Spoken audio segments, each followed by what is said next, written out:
नै बे दैयानो नै लोगोफोर बे दैयानो गासिबो न'थ' लोमसावजोब्बाय बेस्राफोर दा बहा थानो बहा मानो जाबाय बे दैयानो माखासे न' लोमनायनि फुटेजखौ आङो दा दिन्थिलांबाय थागोन नोंथांमोनहा नायलांबाय थादो बे दैयानो लोमसावजोब्बाय न'खौ गासिबो नायदो माबायदि न'आ लोमसावजोब्बाय गासिबो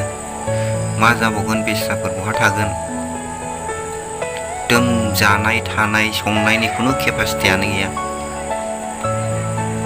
बेफोरबायदि रिलिफ थानांगौब्ला मा जाबावगोन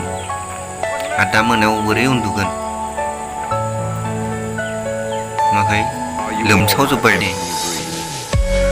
दा नायलांबाय थादो गासैबो आंनि इउटिउब चेनेलखौ अनसायगिरि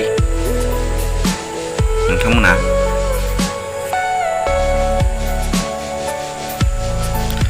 आरो चेनेलखौ नायनानै साबस्क्राइब शेयार आरो लाइक कमेन्ट हरनो दाबाव बयबो मानो होनबा गोबाव दिननि उनावहाय दिनैसो फैलायबाय टाइमखौनो मोनाखै दागौमानि बे जायगाया